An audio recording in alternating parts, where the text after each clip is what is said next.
Bismillahirrahmanirrahim. Alhamdulillahirabbil alamin. Wa bihi nasta'inu ala umurid dunya waddin. Assalatu wassalamu ala asyrafil anbiya wal mursalin. Nabiyina wa rasulina Muhammad wa ala alihi wa ashabihi wa atba'ihi ila yaumiddin.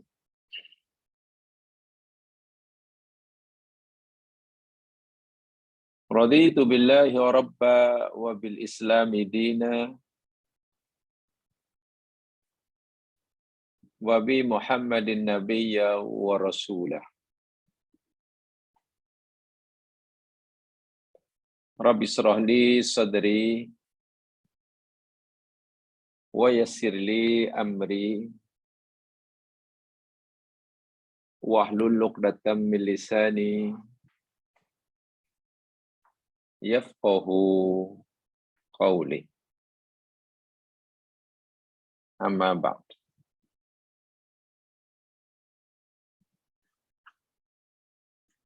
Muslimin muslimat jamaah yang dirahmati Allah sekalian, rasa syukur yang tak terhingga kita panjatkan kepada Allah Subhanahu wa taala. Kita usahakan syukur kita kepada Allah bukan sekadar dengan ucapan alhamdulillah, tapi juga adalah disertai dengan syukur dalam hati, dengan hati. Syukur dalam hati, dengan hati bermaksud menyadari, meyakini bahawa segala apa yang ada di dunia ini, khasnya yang Allah anugerahkan pada kita, ianya adalah milik Allah dan akan kembali kepada Allah. Dari Allah, milik Allah, dan akan kembali kepada Allah. Bila hati kita meyakini bahawa segala-gala yang ada dalam hidup ini, kita nisbahkan, kita kembalikan kepada yang empunya, yakni Allah, yang memberinya, yakni Allah, dan nanti semua itu akan kembali kepadanya, itulah asyukru bil qalbi. Syukur dengan hati. Sehingga orang yang bersyukur dengan hati, kemuncaknya, ia tidak pernah merasa memiliki apa-apa dalam hidup. Karena semua yang ada pada dirinya adalah milik Allah. Anugerah daripada Allah. Dan suatu hari akan kembali kepadanya.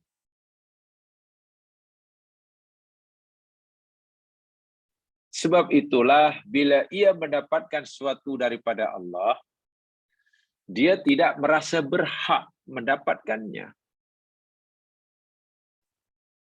Tak merasa berhak, apalagi mengklaim itu haknya. Allahu Akbar.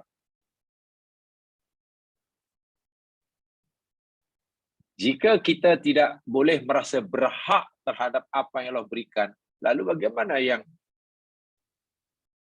sebenarnya? Ya, apa yang kita terima, yang itu adalah anugerah atas dasar rahmat Allah pada kita, bukan atas dasar karena kita berhak. Itu adalah diyakini betul dalam hati. Kita berusaha bersungguh-sungguh, jamaah bekerja bersungguh-sungguh nak mencapai cita-cita dalam karier apa yang jamaah minati. Lalu suatu hari akan berjaya mendapatkan apa yang kita dapat. Jangan kita klaim itu hak kita. Saya berhak untuk mendapat ini. Karena saya telah lama bermati-matian berjuang, bermandikan peluh keringat dan air mata. Tak. Itu mana tak syukur dengan hati. Kita tidak berhak mendapatkan itu. Kalaupun kita dapat, semata-mata kerana rahmat Allah. Allah berkehendak, Allah bagilah. Kalau Allah tak berkehendak, Allah tak bagi. Bukan pasal kita berhak. Kalau kita berhak mendapatkannya, jamaah sekalian, jika orang berusaha kemudian mendapat sesuatu, berhak dengan sesuatu, bila tidak berjaya, dia boleh tuntut pada Allah. Dia boleh kecewa kepada Allah. Karena Allah tidak memberikan apa yang jadi haknya. Bahaya tak bahaya?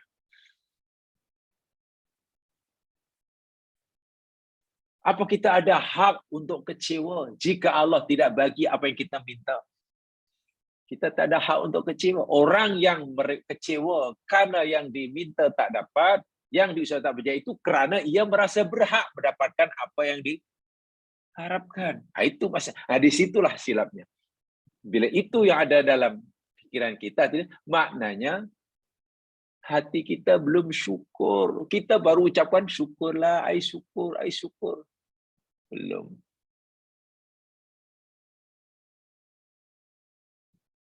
Dan konsekuensinya jemaah sekalian, konsekuensi daripada hadis ini, kerana segalanya datang daripada Allah, milik Allah, kepunyaan Allah, dan suatu hari akan kembali kepada Allah, bila suatu saat menyuruh kita, memerintahkan kita untuk memberikan sebagian apa yang jadi milik Allah, yang Allah berikan pada kita, untuk kita berikan kepada hamba Allah yang lain, kita tidak keberatan. Seakan-akan Allah berfirman, wahai hambaku, apa yang di tanganmu itu semua milik aku, bukan milikmu. Itu milik aku, walaupun aku akan berikan pada kamu. Nah, karena aku sebagai pemiliknya, sekarang aku mau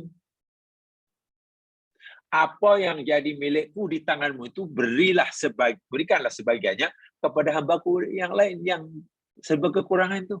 Kita pun dengan senang hati memberikannya, karena memang bukan milik kita. Kita berikan itu kerana ikut arahan yang memilikinya. Masya Allah. Bila itu kita yakini, sebanyak manapun yang kita berikan pada orang yang atas perintah Allah, kita tidak merasa kurang, tidak merasa kehilangan. Bagaimana kita merasa kurang apa yang dimiliki, sedangkan kita berikan itu bukan milik kita?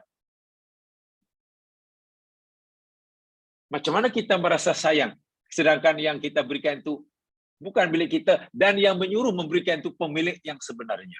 Masya Allah. Bahkan dia tidak merasa memberikan apa-apa pada orang lain. Itu kemuncaknya.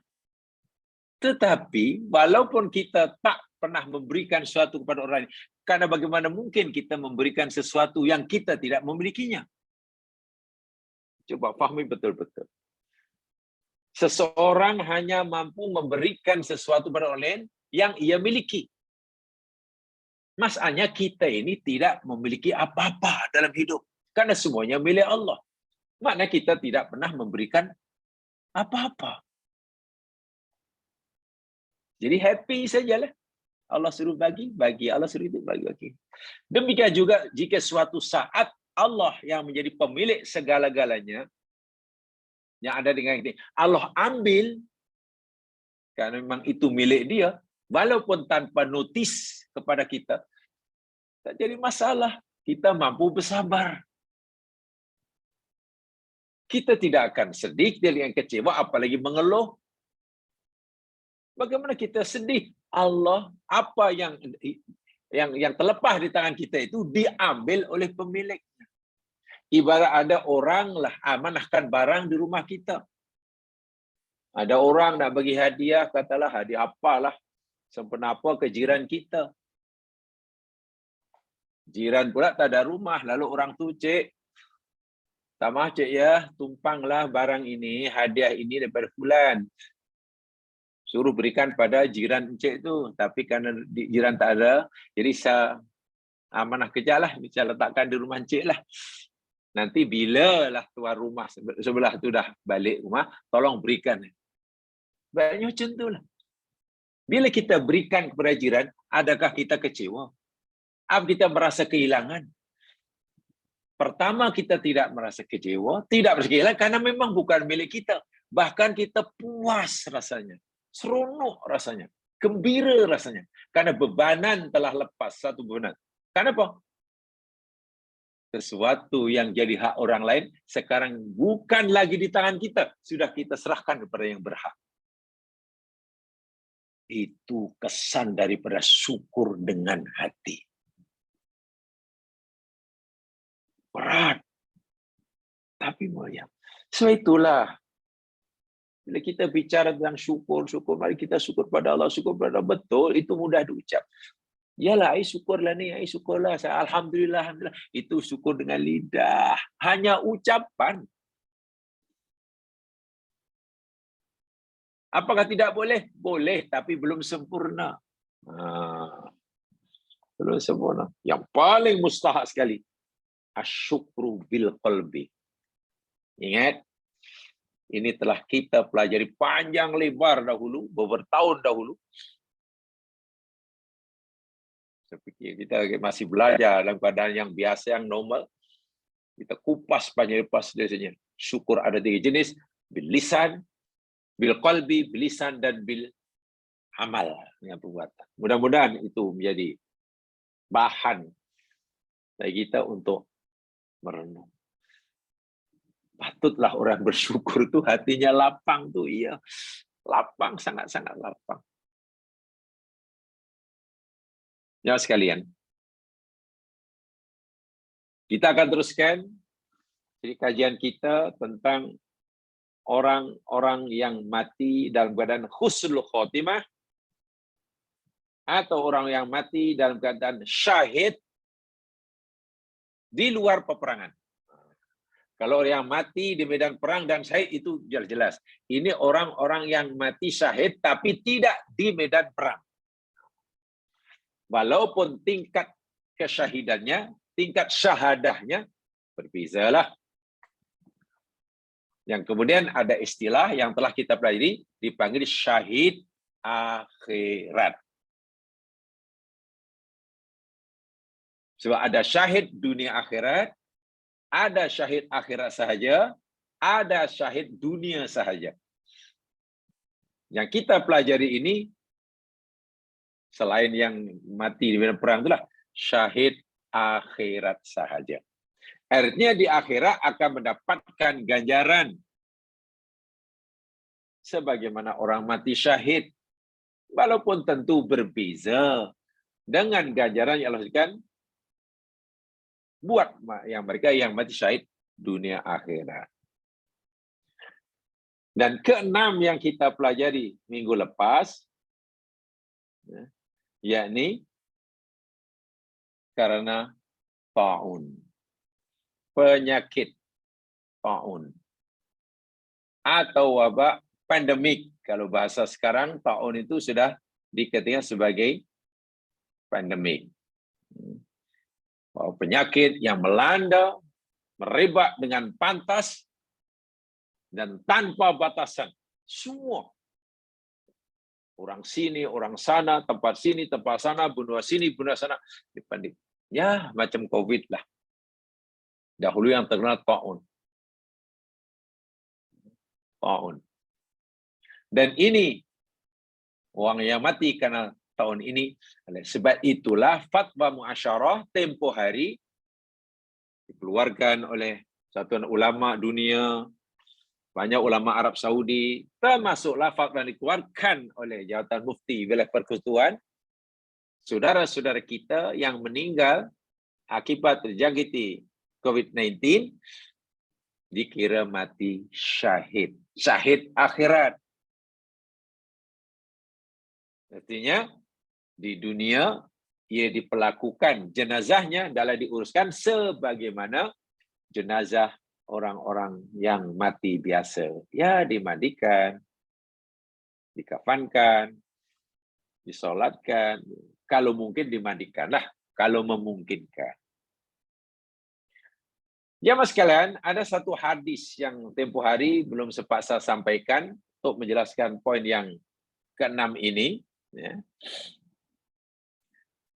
Hadis ini diriwayatkan oleh Imam Ahmad, Imam An-Nasai, dan dinilai sahih oleh Nasiruddin Albani. Dalam nota itu saya tidak sempat mencantumkan tempoh hari, sebab itu hanya poin-poinnya sahaja. Hadis bersumber daripada Irbad bin Sariyah. Bersumber daripada Irbad bin Sariyah. Anna Nabiya sallallahu alaihi wasallam qala, bahwasanya Rasulullah sallallahu alaihi wasallam bersabda, berceritalah di hadapan sahabatnya.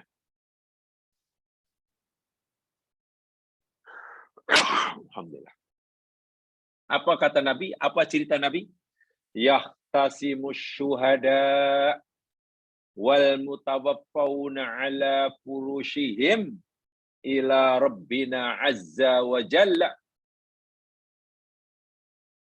Nabi bercerita tentang orang yang mati syahid,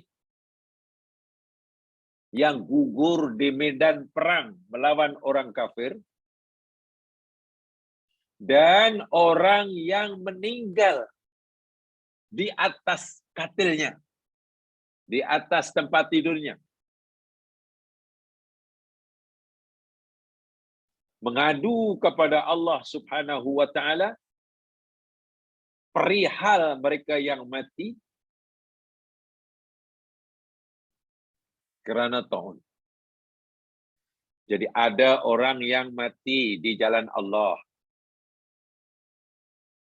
Kedua, orang yang mati di atas katil, mungkin karena luka yang dialaminya semasa berperang. Nah, ini yang telah kita bicarakan pada poin yang sebelumnya. Pertama, kata mati di medan perang, terbunuh di tangan orang kafir karena mentinggalkan agama. Ini satu, ini syahid. Yang kedua, bukan mati di medan perang, bukan terbunuh di perang, mati di rumahnya selepas beberapa minggu mungkin akibat luka yang dialaminya semasa perang. Syahid juga. Dan ini telah kita pelajari sama. Dunia akhirat juga. Mereka ini mengadu kepada Allah tentang orang yang mati kerana taun. Kenapa disenaraikan juga syahid? Kalau dalam bahasa kasarnya, AB, orang syahid AB ini yang rasa macam tak perhatilah.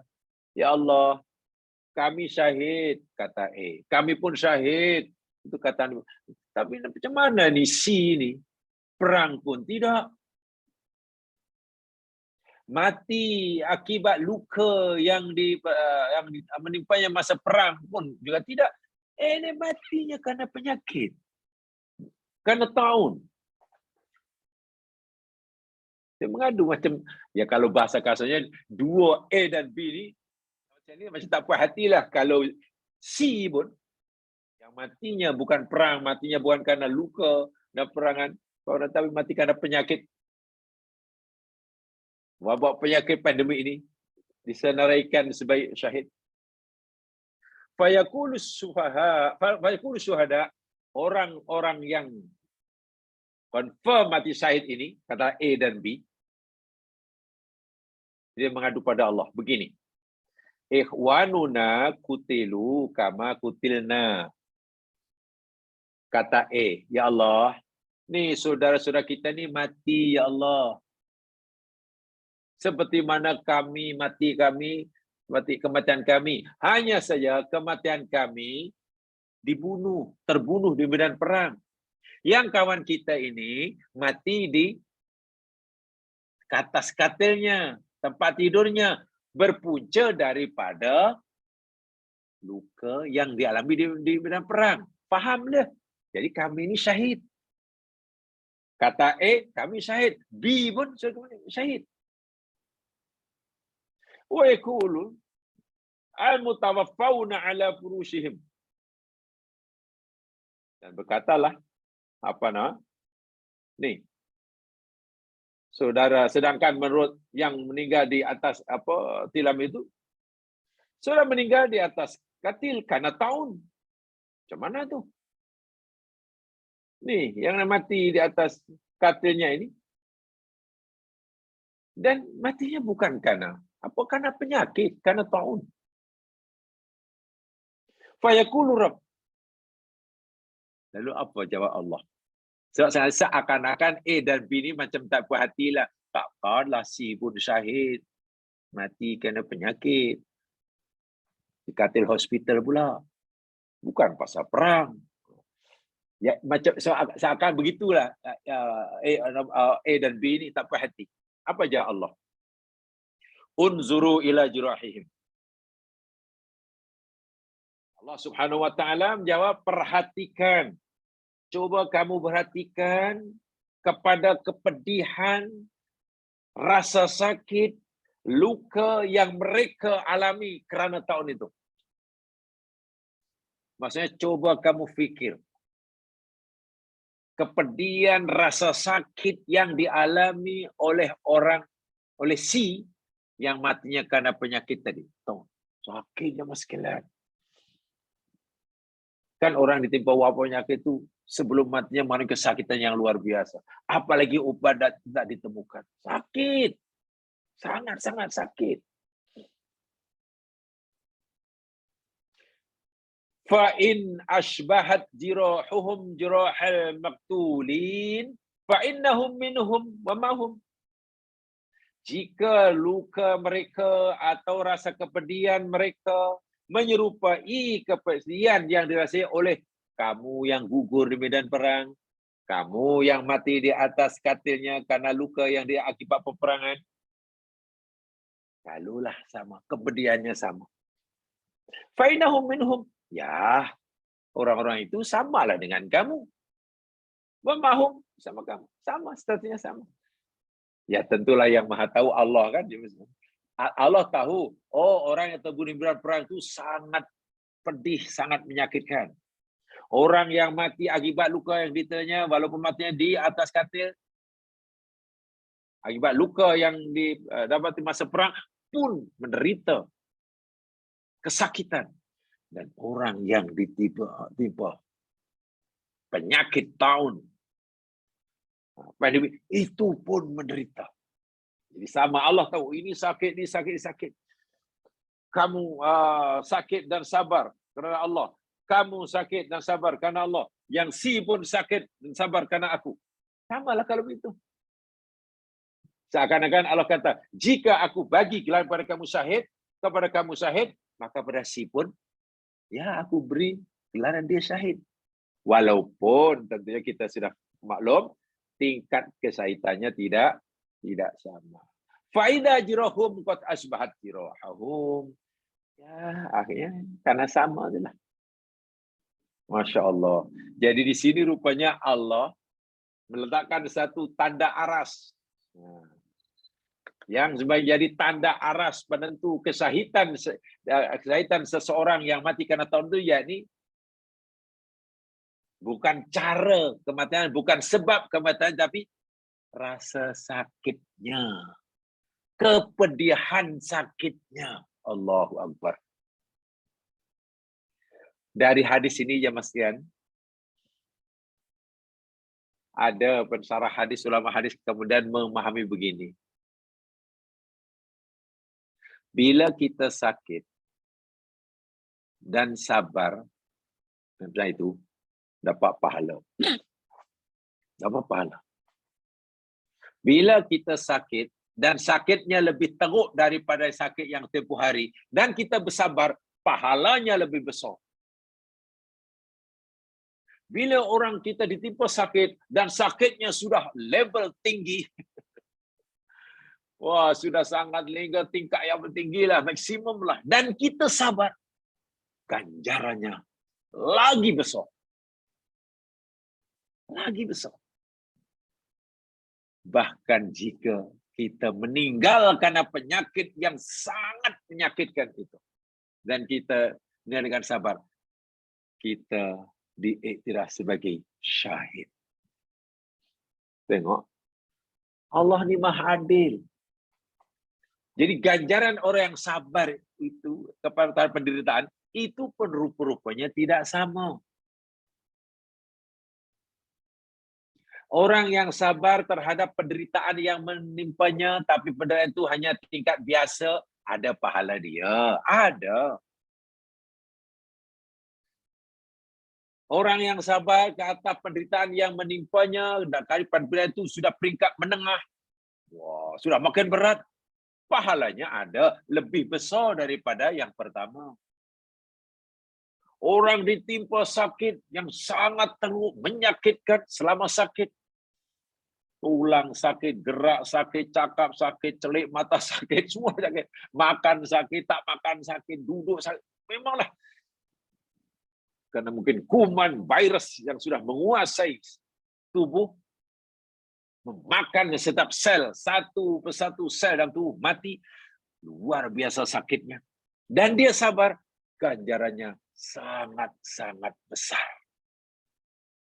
Dan bila mati, karena sakit yang segitu dan nggak sabar, dapat gelaran syahid. Walaupun tingkat kesahidannya tidak sama dengan mereka yang terbunuh di jalan Allah. Itu sudah jelas ya. Itu rupa-rupanya rahasia dia. Lalu apa pengajaran yang boleh kita ambil jamaah sekalian? Yang boleh kita ambil pertama. Yang ini pernah saya suka di mana-mana. Karena ini ingatan bagi diri saya khasnya.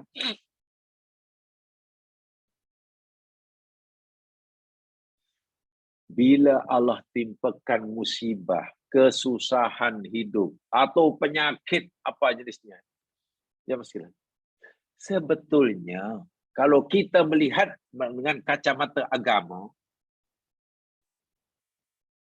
musibah itu sebenarnya rahmat Allah. Betul sabda Nabi. Idza ahabballahu ibtalah. Apabila Allah mencintai, menyayangi hambanya, Allah akan timpakan bala kepada orang itu. Ini tidak mudah ya untuk memahami seperti ini. Coba mari kita renungkan. Mungkin kita akan kata, macam mana Allah dikata sayang, sedangkan yang Allah tetapkan berlaku pada kita ini benda yang kita tak suka.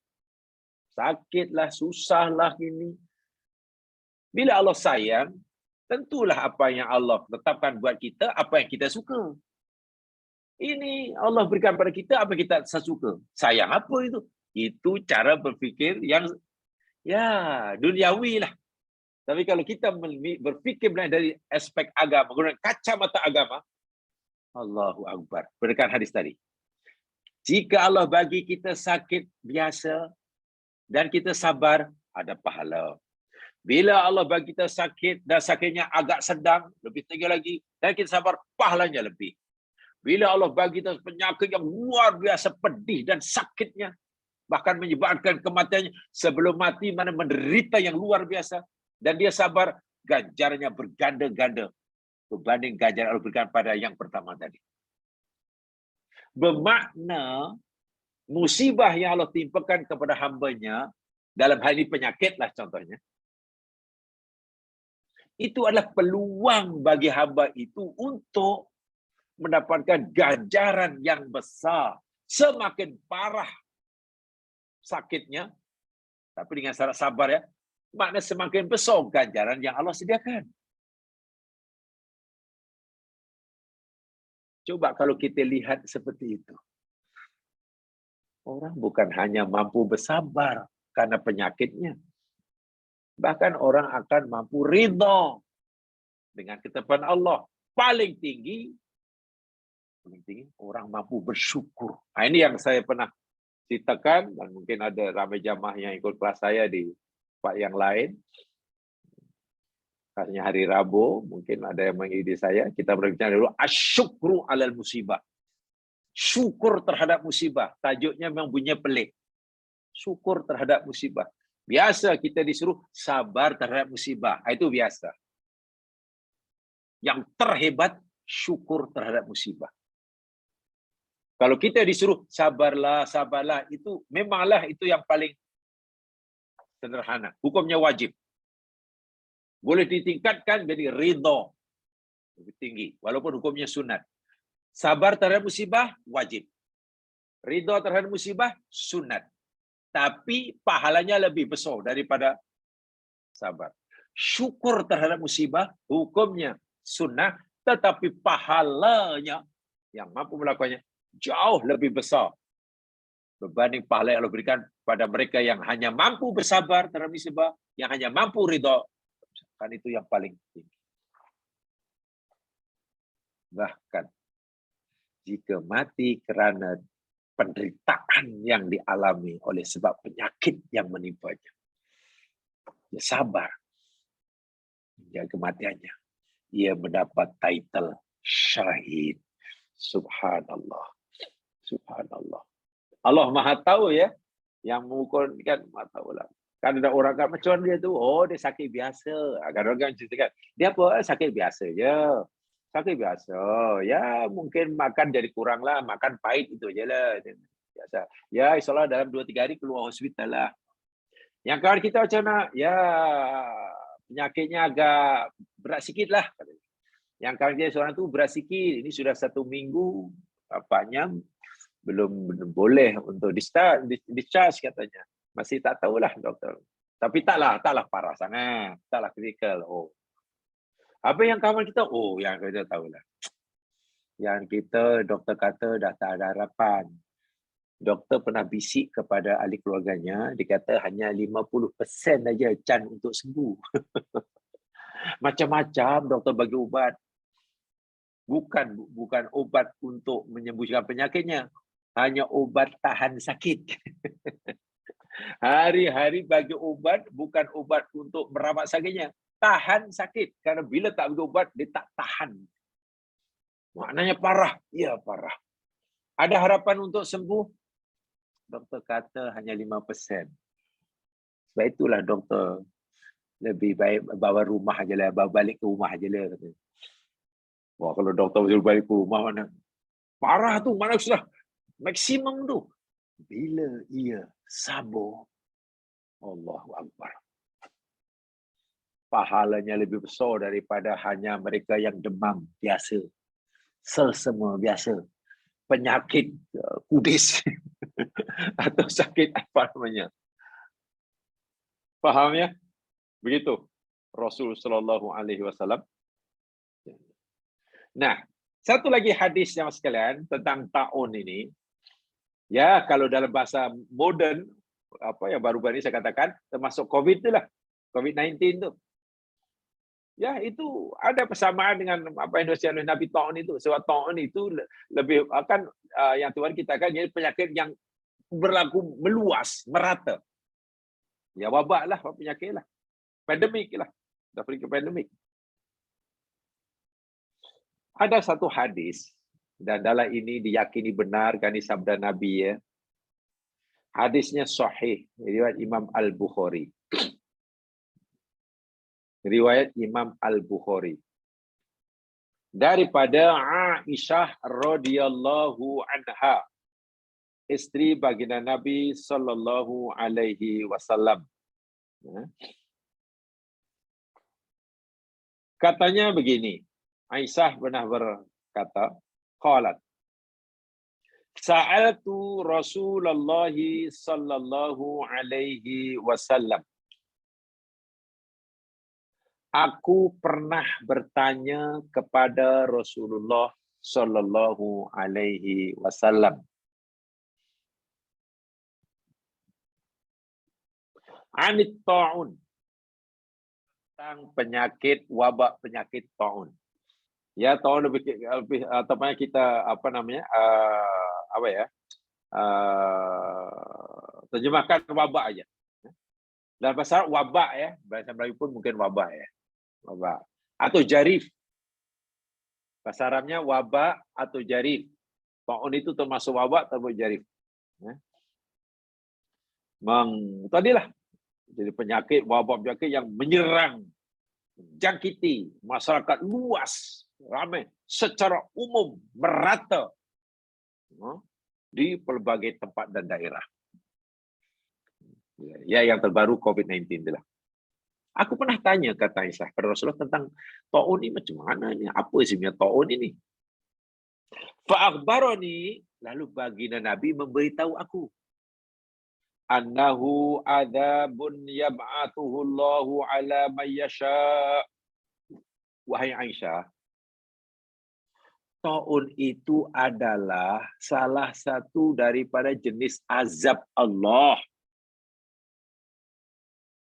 yang Allah kirimkan, yang Allah timpakan kepada siapa yang Allah kehendaki. Tapi wa annallaha ja'alahu rahmatan lil mu'minin. Tetapi ianya taun itu adalah rahmat Allah bagi orang yang beriman. Subhanallah. Wabak penyakitnya sama. Cara menyerangnya sama.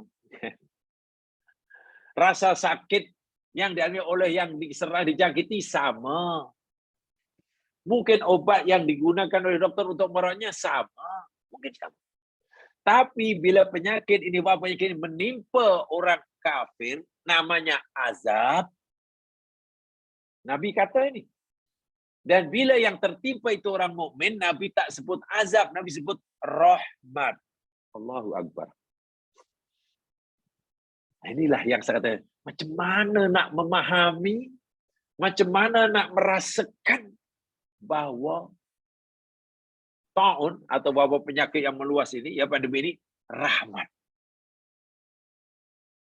Ini tidak mudahnya masihan, kecuali sebab Nabi bersabda lil mukminin, bagi orang yang benar-benar punya iman yang kuat. Hanya orang mukmin yang kuat imannya, yang jitu imannya, yang ikhlas imannya, yang mampu melihat wabak penyakit itu rahmat baginya. Melihat COVID-19 itu rahmat. Mafhumnya, jika kita belum mampu melihat wabak penyakit yang berbahaya, yang memakan korban banyak, meranapkan sendi-sendi ekonomi dunia, sebagai rahmat, ya mana iman kita perlu digilaplah. Mata hati kita mungkin perlu sinari biar nampak terang. Sebab ini rahmat. Siapa kata rahmat? Yang kata rahmat itu Nabi. Iya ke? Coba. Ini Nabi yang kata. Nak kata bukan rahmat, takut berdosa karena berlawanan dengan apa sabda Nabi. Nak mengatakan bahawa penyakit rahmat Allah bila bagi orang mukmin, rasa-rasa macam tak bukan rahmat pun. Menyusahkan adalah. Nah, ini problem. Ini yang jadi problem iman kita. Ini dipanggil problem iman ya. Oleh kalau problem dalam masalah ekonomi itu insya-Allah mudahlah diatasi, ya. Awak ada masalah? Ada. Masalah apa no? Masalah ekonomi lah. Masalah ekonomi keluarga susah sekarang. Ini sebab mahal. Ya itu masalah memang. Tapi ada masalah yang lebih bermasalah. Masalah yang akan menjadikan kita punya masalah besar. Apa dia? Bila masalah itu kayak masalah iman kita. Nabi kata, wabak penyakit seperti taun yang bila menimpa orang kafir namanya azab, bila yang tertimpa orang mukmin itu nama rahmat. Pertanyaannya, sudahkah kita mampu memahami, melihat, meyakini, bahkan merasakan bahwa pandemi ini sebagai rahmat dan bukan sebagai musibah? Susah ya. Nak kata bukan rahmat, Nabi yang kata. Rak takut berdosa pula. Karena apa yang kita kata tak sama dengan apa yang Nabi kata. Takut dosa. Nak kata rahmat, macam kita belum dapat merasainya. Inilah saya kata problem iman kita tu seringkali di situ tu siapa sekalian. Dan itu wajib kita usaha untuk macam mana supaya dapat. So, kita tidak boleh hanya selari apa yang Nabi sabdakan hanya ucapan. Ya, Nabi kata rahmat, rahmatlah. Kenapa kamu kata rahmat? Ya, sebab Nabi kata rahmat. Ya, apa sebab? Yalah, kalau saya tak kata itu rahmat, dosa pula. Walau kita belum dapat merasakan itu rahmat. Itu saya kata, problem keimanan kita di situ. Patut Nabi kata, wa anallahu ja'alahu rahmatan lil mu'minin. Nabi tak kata, wa anallahu ja'alahu rahmatan lil ladina amanu. Lil mu'minin. Mu'minin orang yang beriman, yang imannya sudah mantap. Alladzina amanu, orang beriman yang imannya masih naik turun, kadang kuat, kadang lemah, kadang macam tu. Hadis ini benar-benarlah ya Mas Grat. Teguran yang keras daripada Rasul buat kita, peringatan. Sekaligus ia adalah harapan. Tak harapan macam mana? Tak bertuah macam mana? Seseorang, jangankan Allah beri nikmat, jangankan Allah beri kesehatan, dia Allah beri sakit pun merasa Allah menyayanginya. Bayangkan. Jangankan ketika Allah bagi dia sehat, masa Allah bagi senang, pastilah merasa Allah sayang dia. Ini tidak. Ketika Allah bagi dia susah, bagi dia sakit, itu pun tetap merasakan bahwa Allah sayang dia. Nah, itu buku yang paling. Inilah sebenarnya kerja iman kita, je Mas Kilat. Baik, saya ingatkan diri saya sendiri. Kalau kita sanggup berusaha bersungguh-sungguh, membanting tulang, menghabiskan tenaga dan masa, bahkan tak ada masa, untuk mengejar cita-cita kita, bagi mendapatkan apa yang kita maukan, bagi memenuhi keperluan kita di dunia. Walaupun itu tidak salah. Syaratnya, ikut syarat tidak salah. Sedangkan bila kita mencapai cita-cita itu pun mungkin kita tidak dapat menikmati sepenuhnya. Atau kadang-kadang ketika orang mengejar cita-cita dunianya, belum sempat menikmati, minta maaf, sudah meninggal. Kalau untuk mengejar satu cita-cita, jamaskan, yang bila kita tak berjaya pun tidaklah sengsara. Dalam arti yang sebenar, kenapa kita tidak sanggup bersusah payah, berusaha bersungguh-sungguh, memikir, merenung dengan bersungguh-sungguh? Ini. Sudah betulkah kita? Sudah berjayakah kita merasakan musibah ini sebagai rahmat? Itu perlu usaha, perlu belajar, perlu merenung, perlu mengkaji, perlu memahamkan. Cari pemahaman dahulu, dan pemahaman itu kita serahkan pada hati, biar menjadi pertimbangan bagi hati untuk menentukan pilihannya.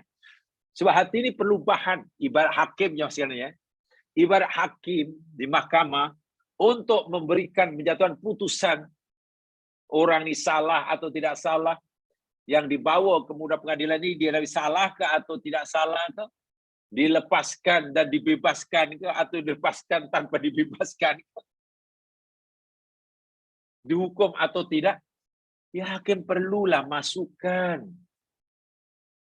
Hakim perlulah keterangan, saksi kanan kiri, mengambil kirakan makna. Semakin banyak maklumat yang masuk, yang nanti akan menjadi pertimbangan, yang dibimbing oleh yang arif, ya kemudian insya Allah lebih bijaksana. Nah, hati macam itu juga. Supaya hati ini bapak menentukan nak buat ke tak buat. Nak menerima ke nak menolak. Ya kena bagilah maklumat banyak-banyak dahulu. Maklumat itu yakni adalah kita perlu dengan berfikir, mengkaji, belajar, menuntut dengan cara. Bila kita tahu banyak, nah itu kita serahkan pada hati sebagai bahan. Hati, Takkan kita kata itu kata fikiran kita. Kata fikiran kita, hasil fikir kita, hati, inilah yang aku telah dapatkan maklumat tentang ini.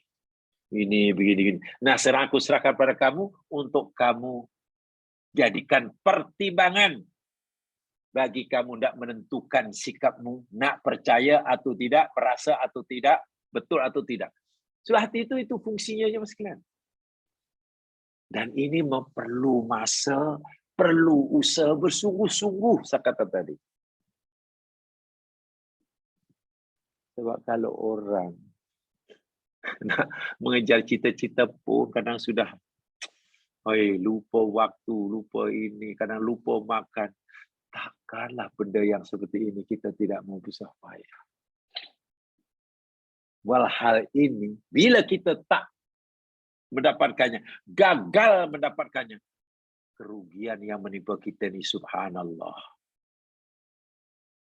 Betul bila orang berusaha mati-matian di dunia menggapai cita-cita dan tidak berjaya, ya memang rugilah. Tapi kerugian yang berkaitan duniawi tak seberapalah. Ini yang perlu kita perhatikan sebagai orang mukmin. Laisa min ahadin. Ini satu ya. Jadi bila ditanya tentang apa sebetulnya wabak penyakit ini, apa sebenarnya penyakit yang merebak yang melanda dunia ini? Kalau kita tanya Rasulullah, jawaban Nabi luar biasa. Wahai umatku, wabak yang melanda dunia yang membuat kamu gelisah ini sebenarnya, ya itu adalah salah satu azab Allah yang Allah kirimkan, yang Allah utuskan untuk menimpa hamba yang dikehendaki. Dalam ini orang-orang kafir. So itu bila yang tertimpa orang kafir, itu azab Allah. Tetapi wabak yang sama itu bila menimpa orang mukmin, Allah kata, ini rahmatku wahai orang mukmin. Bagaimana orang mukmin gelisah, sedih, kecewa, mengeluh, Allah bagi rahmat, boleh mengeluh itu macam mana? Hanya mungkin mengeluh karena hati belum dapat memahami, meyakini, jauh sekali merasakan bahwa itu rahmat Allah. Tapi lah hadis pertama tadi sudah dijelaskan ya. Semakin berat musibah dan mampu bersabar, ganjarannya makin besar. Dalam hadis yang lain, diampun dosanya, ditingkatkan darjahnya. Bayangkan orang meninggal, orang menemui ajalnya, dalam keadaan dosa dah terampun, darjah dinaikkan. Di mana tempatnya? Surga. Dan itu kejayaan luar biasa. Itu tafsir, itulah rahmatnya. Lalu sambungan hadis tadi, laisa min ahadin yaqa'ut ta'unu, maka tidak adalah, tidak seyogyanya lah bagi seorang pun yang menimpa, yang tertimpa ta'un, ya terjangkiti penyakit inilah, ta'un ini, dan yang sebaktu dengannya, fayam kutu fi baladihi sabiron muhtasiban. Tidak ada seorang pun yang tertimpa ta'un, maka hendaklah dia mesti tinggal, diam. Tidak boleh berjalan-jalan, tidak boleh pergi ke mana-mana. Mesti tinggal di rumahnya, di daerahnya. Penuh sabar dan mengharapkan balasan daripada Allah. Lockdown istilah sekarang. Itu Nabi sudah beritahu.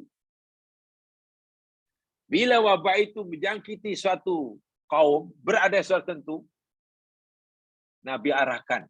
Jangan sekali-kali keluar rumah, jangan sekali meninggalkan kawasannya. Duduk saya di rumah. Kalau dah berbahaya sangat. Duduk je di kawasannya, sekitarnya saja. Keluar ke halaman ke mana. Yang perlu dia lakukan, sabar. Ini yang dulu ada lockdown, dulu ada PKP, ada MCO. Itu istilah yang seakan-akan baru hari ini. Nabi sudah bagi syarat. Ya'lamu annahu la yusibu ila ma kataballahu lah. Dan ia hendaklah yakin seyakin-yakinnya. Karena mungkin orang itu akan mengatakan, lah kenapa pula aku yang kena? Walau aku tak pernah pergi mana-mana. Tak adalah sejarah aku bulan depan aku pergi. Tak ada pun. Tak ada melanjutan. Kenapa aku pula kena? Kenapa dia yang suka jalan malah tak kena? Nabi kata, jangan fikir yang macam-macam itu. Yakinkan diri kamu bahawa apa saja yang menimpa dirimu itu, yang menurut kamu macam tak logik, tak sepatutnya itulah. Tidak ada musibah penyakit yang menimpa dirimu. Illa ma kataballahu. Melainkan Allah dah tulis, Allah dah tetap sejak zaman azali bahawa hamba Allah yang bernama Fulan bin Fulan, hari sekian, tanggal sekian, tahun sekian, di tempat sekian akan terjangkiti penyakit. Itu sudah tentukan. Jadi tak boleh kata kenapa saya bukan mereka. Jadi kita sedang menjalani lakonan hidup dan kita sedang melakukan skrip yang telah ditulis itu. Sebab itu kita hanya tak perlu tanya bagaimana, kenapa, bagaimana, why, tak ada. Hanya Nabi kata sabar dan mengharapkan ganjaran. Illa kana lahu mislu ajri syahid. Jika ia lakukan itu, duduk aja di rumah. Karena tak diberikan bagaimana. Ya, Nabi tahu kan apa, kita tahu kan alasannya. Nanti akan menjangkiti orang lain. La darar wala dirar dalam hadis yang lain. Tidak boleh menimbulkan bahaya. Tidak ada bahaya. Maknanya bila berlaku bahaya, hendaklah ditegak dan tidak boleh melakukan perbuatan yang membahayakan orang lain. Kita sakit dan penyakit itu mudah berjangkit. Mudah berjangkit. Kita tidak boleh keluar bergaul dengan orang lain yang dengannya kita tahu orang ini akan terjangkiti. Itu melanggar agama. Itu peraturan istilah sekarang MCO lah, BKP lah, bahkan dengan lockdown. Tapi ialah itu kena pandai-pandai ya, kena betul-betul lah. Tentu tidak semena-mena ya, menguatkuasakan lockdown sekian bulan. Dan itu sebenarnya bukan main-main, itu bukan urusan dunia semata-mata, itu ada garis panduan daripada hadis Nabi. Jika ia di rumah, nak keluar tak boleh. Ayo bersabar dan bersabar. Jika meninggal, Nabi kata, Masya Allah, kana lahu mislu ajri syahid. Dia akan mendapatkan ganjaran, balasan, pahala, seperti mana pahala yang Allah berikan bagi orang yang mati syahid. Tengok. Jadi yang sakit, jangan berjalan kemana-mana. Sabar je lah. Tak payah iri pada orang lain. Kenapa dia tak kena? Kenapa aku kena? Wah, aku jaga kesihatan. Aku duduk rumah saja. Aku tak pergi mana. Itu tak payah. Bukan begitu caranya. Yakinkan yang itu telah tertulis untuk kita. Gitu ya. Sementara bila kita sehat. Yang sehat. Kita sehat. Yang sebelah sana pula sakit semuanya. Satu daerah. Wow. Kesnya meningkat sungguh. Mereka pula kena lockdown area situ. Kita sehat mafiat. Nabi kata, janganlah kamu pergi ke tempat itu. Masya Allah. Ini Nabi sudah bagi tahu 14 abad yang lalu. Dalam hadis Bukhari itu. Tempat itu telah salah kawasan merah. Maksudnya kita siap saja dah datang ke situ. Jangan. Nanti kita terjangkiti. Bila kita sudah terjangkiti, janganlah kita keluar yang akhirnya akan menjangkiti penyakit kita, menyakiti orang lain. Masya Allah. Bagaimana yang paling selamat? Duduk diam-diam sambil meningkatkan kesabarannya dan sambil mengharapkan pahala daripada Allah. Dengan begitu, ya sekalian, kita akan dijanjikan oleh Allah ganjaran seperti mana yang Allah janjikan bagi mereka yang syahid. Senang ya jemaah sekalian. Dan agama Islam ini semua, agama Islam ini semuanya menggembirakan ya mas sekalian. Semua menggembirakan, semuanya membuat hati kita berbunga-bunga.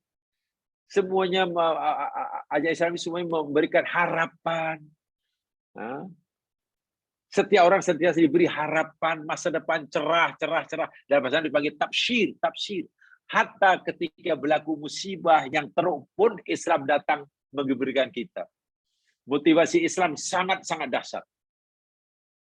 Ya, mungkin kalau pakai motivasi, bagi nasihat pada orang yang susah, ya kena sabarlah, kena inilah, semua orang pun kena macam itu. Tapi coba, Islam telah lama memberikan kita motivasi yang maha dahsyat. Syaratnya diyakini. Kalaulah kita boleh dengar, cakap, nasihat, pakar motivasi yang menasihati kita semasa kita susah, takkan kita sebagai orang mukmin tidak yakin kepada apa kata Rasulullah sallallahu alaihi wasallam. Itu ya. Kalau orang itu ditimpa taun. Jadi taun itu terpulanglah. Bendanya sama. Contoh, sekarang bukan taun. Kata bencana alam. 2004 dahulu. Ya, 2004 akhir tahun. Desember, ya masa itu hari apa? Christmas ya, masuk Christmas. Hari Natal. Kan berlaku tsunami di Aceh. Ya Allah, puluhan ribu hingga mencapai ratusan ribu yang di Aceh, belum yang di luar. Mati. Ditelan di gelombang tsunami. Bukan manusianya mati saja, Mas kan. Rumahnya rata. Sehingga mereka pun akhirnya tak tahu di mana rumah aku. Kawasan rumah tak tahu karena licin. Rata bumi. Aceh bagian barat dahulu. Dan yang mati ini macam-macam jenisnya. Ada yang Muslim, ada yang Kristen. Kristen pula mungkin ada yang Protestan, ada yang Katolik, ada yang Hindu, ada yang Buddhis, ada yang sedang maksiat, ada yang sedang sholat. Kan waktu subuh kan, ada yang mungkin sedang wirid, ada orang tua, ada yang bayi. Tsunami-nya sama aja. Gelombang air laut naik ke atas. Yang mati serentak. Cara kematian yang mati yang dikorban sama aja. Ya mungkin mati lemas, tenggelam. Mungkin tertelan lumpur panas. Kan memang ada lumpur panas waktu itu. Mungkin tertimbun, hanyut bangunan. Tengok, tempat kematiannya sama di daerah itu. Masa kematiannya sama. Cara kematiannya mungkin lebih kurang sama. Berapa hadis ini jamaah sekalian. Jika yang jadi korban itu orang kafir, orang musyrik yang bukan Allah, tsunami itu adalah azab bagi mereka. Iya, azab. Dan jika yang jadi korban itu katakanlah orang mukmin yang kadang sedang wirid, kan masih subuh, sedang sholat atau mungkin sedang sujud, atau mungkin orang sedang punya hubungan yang harmoni dengan Allah, atau mungkin kanak-kanak belum balik, itu tak boleh kita sebut azab. Itu rahmat. Itu rahmat.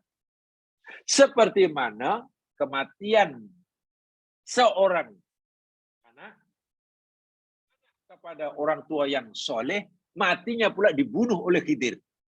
Dalam surah Kahfi itu. Seorang kanak-kanak belum balik, anak kepada orang tua yang soleh, matinya pula dibunuh.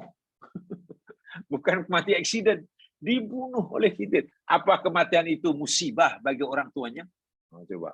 Apakah kematian dibunuh anak itu adalah azab bagi si anak yang jadi mangsa pembunuhan, atau azab bagi orang tua yang soleh?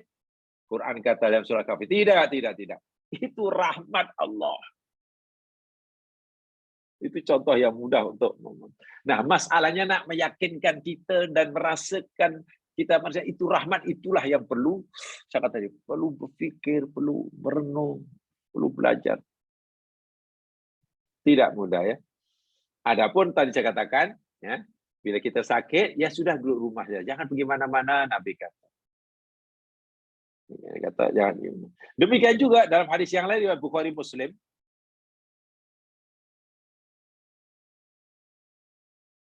an Abdullah bin Amr, anak Umar, bahwa Umar waktu itu kharaja ila Syam. Umar nak pergi ke negeri Syam.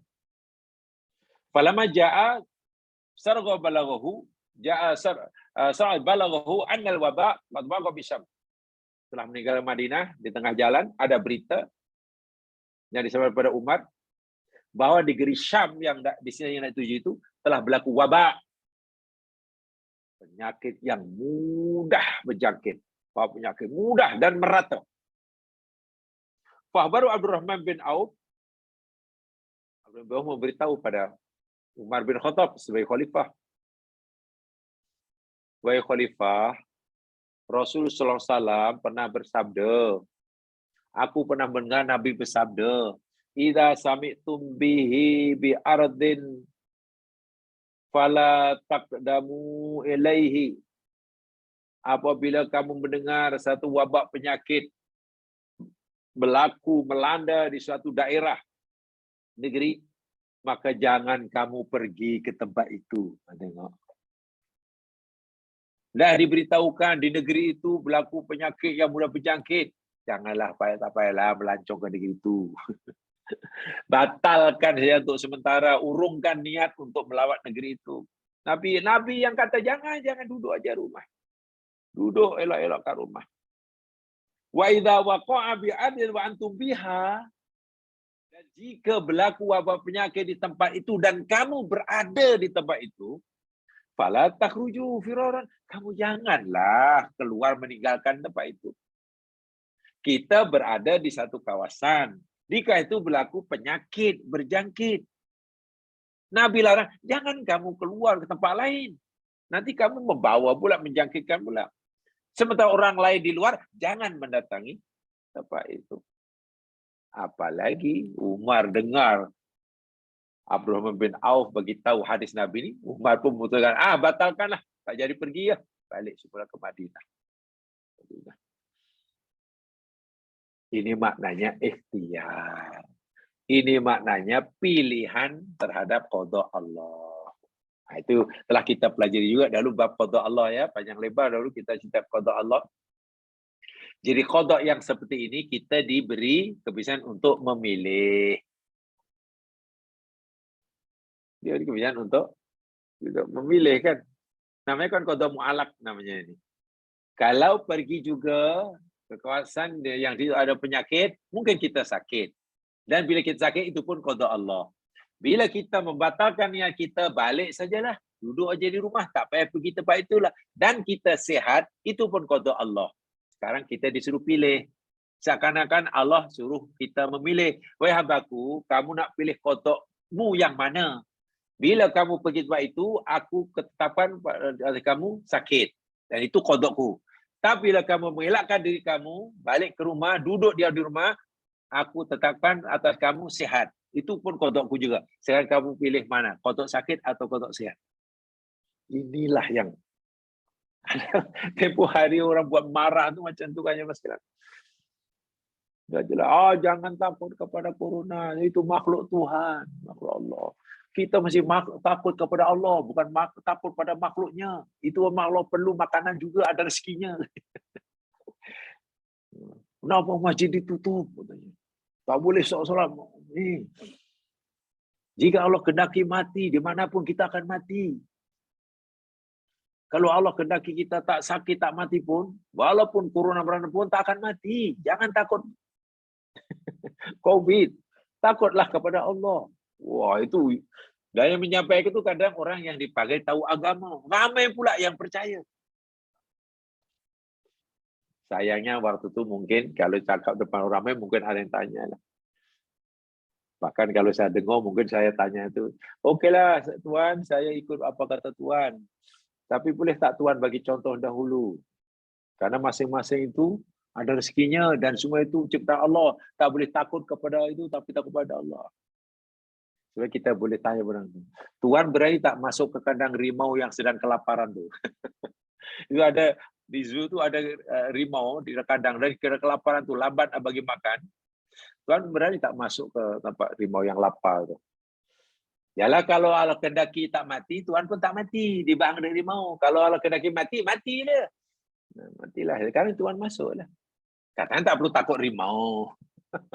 Takut. Inilah kadang-kadang ya. Jadi kalau agama ni difahami ikut selera dia lah. Seakan-akan peraturan melarang orang Muslim untuk berkumpul-kumpul, hatta untuk berkumpul solat jamaah, dianggap menyelip agama. Itu payahnya kalau mempelajari agama mungkin ya kurang menyeluruh lah, tidak menyeluruh. Kalau istilah kami dahulu agak keras sebenarnya. Kata guru saya dahulu, itulah contoh orang belajarnya tak hatam. Itu saya ingat sungguh, kata guru itu sangat pedas bagi saya.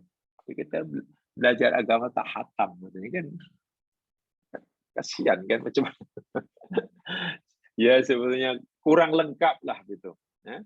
Kurang lengkap dan kurang sempurna. Jamaah sekalian, yang ingin saya tekankan lagi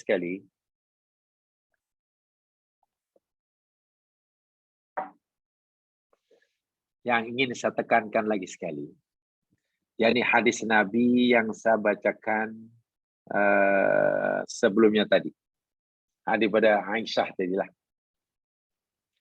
Ketika Nabi ditanya oleh Aisyah tentang apa itu wabak, apa itu tong, itu bagi saya sangat menarik. Sangat menarik. Kalau kita pahami secara umum, pemahaman secara umum lah, apapun bencana alam yang melanda, yang berlaku, dan nanti yang menjadi mangsanya bukan seorang dua tapi ratusan.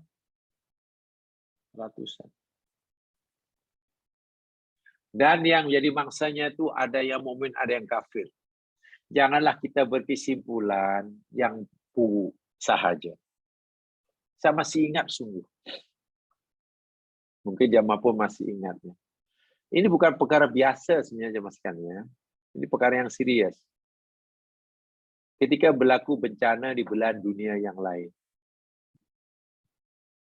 Ada berlaku bencana di Bangladesh dahulu, selalu. Ada berlaku bencana di Afghanistan, banjir yang dahsyat itulah. Dulu yang kerap berlaku, yakni bencana alam berlaku di Indonesia. Ya maklum, Indonesia ini memanglah negara kepulauan jemaah sekalian. Negeri kepulauan dan ini negara yang betul di atas apa namanya ni ring of fire. Jadi di bawah itu ada cincin api. Jadi ada sungai api di bawah negara Indonesia itu. Jadi memang mudah sangatlah gangguan alam. Tanah runtuh lah, gempa bumi lah, apalah, tsunami lah. Tengok ketika berlaku bencana di Sulawesi Tengah tempoh hari. Baru tahun dahulu. Di Sulawesi. Ada namanya provinsi negeri Palu kan sudah habis teruk kan, orang bisa pun antar bantuan sana sini. Saya mendengar ucapan di surau pun ada ustaz itu cerita, kata apa kebakaran orang ini mengulas dari jauh, surat kabar di YouTube yang ulasnya kadang-kadang betul-betul Allahu Akbar. Itu kalaulah didengar oleh orang jadi mangsa pasti marah. Dikata boleh tuan-tuan itulah, tengok Allah bila murka, tengok. Karena di Palu waktu itu, sekarang di Palu ini, yakni kes LGBT sudah mulai meningkat.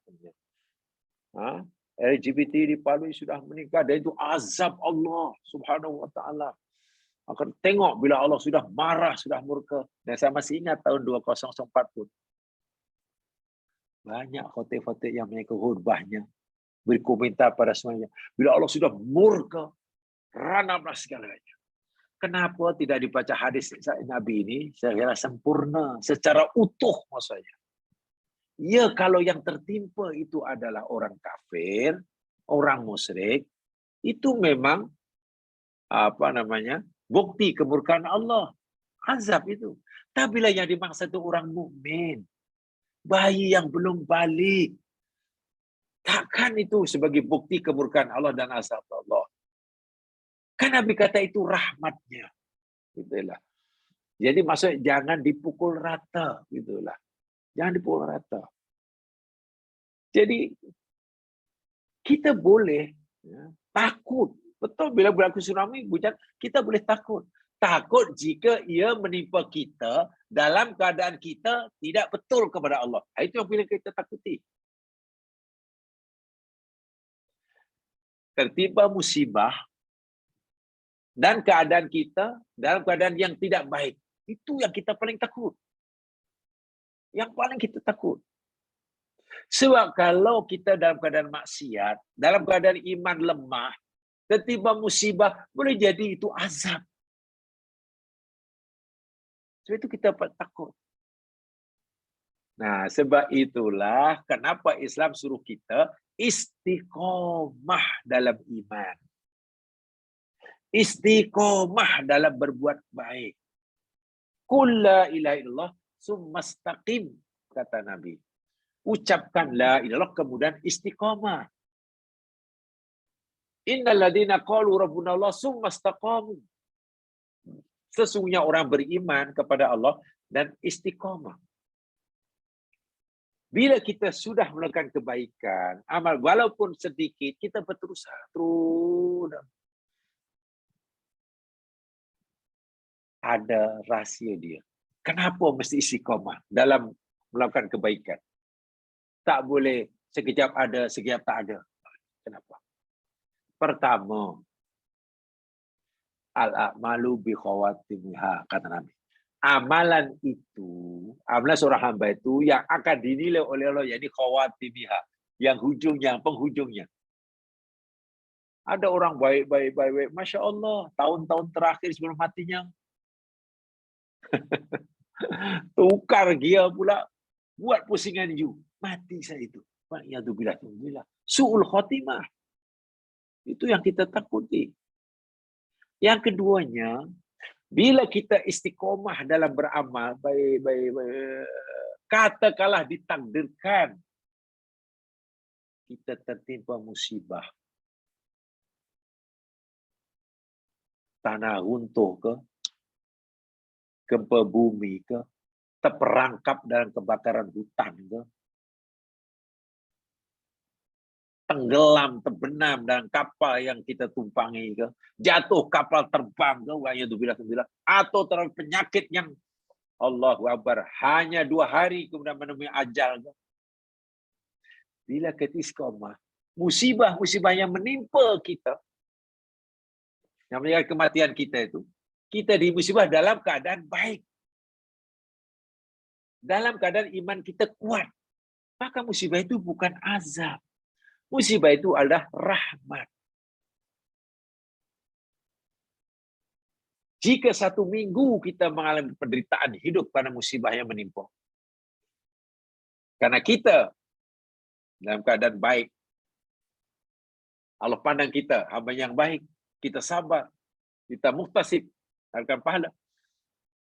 Selama 1 minggu musibah itu menggugurkan semua dosa kita. Dahlah dosa digugurkan, maqam darjat kita dinaikkan. Dan ketika dosa telah bersih, hilang semuanya, maqam pula sudah sampai ke puncaknya, malakul maut menjemputnya. Apakah itu satu kehinaan? Apakah itu satu kerugian? Mungkin yang kata kasihan, yang hidup aja kasihan. Alah kasihannya lah orang kawan kita menikah. Wahai minggu lepas kita masih bercanda guru dengannya. Allah, macam-macam dia tak sempat lah rupanya nak menengok anak cucunya yang lahir. Karena cucu lahir doktor kata minggu depan. Yang hidup aja komentar dia semuanya kasihan.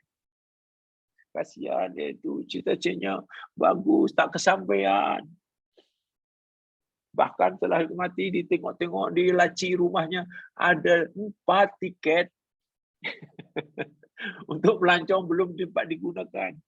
Yang hidup kasih kasihan lah.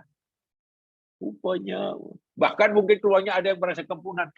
Kempunan lah saya, patutlah dia minta makanan yang tak biasa diminta. Saya fikir minta apa? Biasa rupa-rupanya itu peminta terakhir, menangis akhirnya. Mungkin yang merasa kasihan, yang orang itu patut dikasihani, yang hidup dah. Coba kalau kita boleh bertanya. Allah izinkan dan Allah beri kita kesempatan dan kemampuan untuk bertanya si mati yang malang tadi. Wahai kamu, saudaraku yang meninggal karena musibah yang menimpa kamu, karena penyakit yang kamu alami, yang kamu alami. Adakah kamu menyesal dan patut kami kasihani dengan meninggalmu seperti ini, sedangkan kamu tidak sempat menyaksikan kelahiran cucumu? Saya yakin orang ini pasti akan jawab, kenapa aku menyesal? Aku bahagia. Aku gembira, aku bahagia sungguh. Allah takdirkan kematianku dalam keadaan seperti ini. Tengok. Mungkin dia akan jawab itu. Alam kuburnya jadi taman surga. Sebelum masuk di akhirat, masuk surga. Itulah syahid, itulah husnul khotimah. Ya, yang kita beri masih ada kaitannya dengan kematian, kan Pak? Dulu saya nyatakan, mungkin orang hidup menangisi si mati. Tapi kalau dipikir betul-betul, jangan-jangan si hidup yang menangisi bukan menangisi si mati, yang mati, menangisi diri sendiri. Allah, sekarang diri sendiri, biasanya berdua. Biasanya makan berdua, sekarang seorang diri. Nak cakap dengan siapa? Jadi mengingat nasibnya apa lagi, minta maaf apa lagi, bila yang meninggal itu menjadi tulang belakang istilahnya dalam kehidupan rumah tangga. Tiba-tiba meninggal, macam mana nanti belajar hariannya macam mana. Jadi nangis itu sebenarnya. Macam mana nak sabar? Nak suruh si mati sabar. Si mati sudah putus amalnya. Sabarlah kamu, wahai si arwah. Yang disabar itu yang hidup. Yang dilarang Allah itu yang masih hidup. Yang mati sudah selesai. Bahkan mungkin yang mati karena tersenyum jumpa Allah Subhanahu wa ta'ala. Gembira Allah pilihkan cara kematian yang seperti itu. Syahid apa? Inilah yang patut selalu kita ingat, yang patut selalu kita fokuskan perhatian kita, supaya hati kita ini benar-benar mampu meyakini kebenarannya. Bukan sekadar kita kata yakin pengakuan di lidah, tapi benar-benar hati meyakini akan kebenarannya, sehingga dapat merasakan kebenaran yang kita yakini itu. Bila Nabi kata itu rahmat, benar-benar kita merasakan rahmat Allah di sebalik bencana, di sebalik wabak penyakit, di sebalik musibah. Dan itu tidak mudah, tetapi mulia. Sebab itu kita perlu usaha lebih. Jemaah sekalian, sengaja ini saya sampaikan malam ini sebagai tambahan poin karena bagi saya sangat penting. Sangat penting. Minta maaf, ya seiring dengan berjalannya usia. Sebab minta maaf, sekali minta maaf, tentulah kita semua ini sekarang ini ya, tidaklah muda lagi, walaupun mungkin belum tua. Kita mungkin tidak muda lagi, walaupun masih segan, masih tak mau dipanggil tua. Jadi perkara-perkara seperti ini perlu kita beri perhatian. Sebab mau tak mau kita mesti memilikinya, perkara seperti ini. Yang kaitan hati inilah, kan inilah yang akan satu di antara yang akan menentukan nasib kita kelak di hadapan Allah Subhanahu wa ta'ala. Salah satu daripadanya ini. Jadi kalaulah ini tidak ada dalam komus kehidupan kita. Karena dalam komus harian kita ini. Ya susahlah. Benda yang sangat penting tapi langsung tak ada dalam kamus kehidupannya. Kita nanti akan merugi. Mudah-mudahan Allah membimbing kita, memberikan kemampuan kekuatan kepada kita untuk mencapainya, memilikinya. Apa yang disabdakan oleh Nabi, diberitahukan kepada kita umatnya. Dan dengan begitu, kita benar-benarlah mendapatkan kemakbulan dari doa yang kita panjatkan. Rabbana atina fid dunya hasanah wa fil akhirati hasanah wa qina adzabannar. Dan itu cita-cita setiap kita dalam kehidupan. Jamaah rahimakumullah. Itu saya sampaikan malam hari ini. Kurang lebihnya mohon dimaafkan. Bila diizin oleh Allah, kita akan bersua dalam kesempatan yang lain. Mari kita dengan bacaan tasbih kifarah dan surah wal asr. Subhanakallahumma wa bihamdika asyhadu an la ilaha illa anta astaghfiruka wa atubu ilaik. A'udzu billahi minasyaitonir rajim. Wal 'ashr. Innal insana lafi khusr. Illa alladziina aamanu wa 'amilus shalihat. Wa tawashaw bil haqq wa tawashaw bis sabr. Assalamualaikum warahmatullahi wabarakatuh.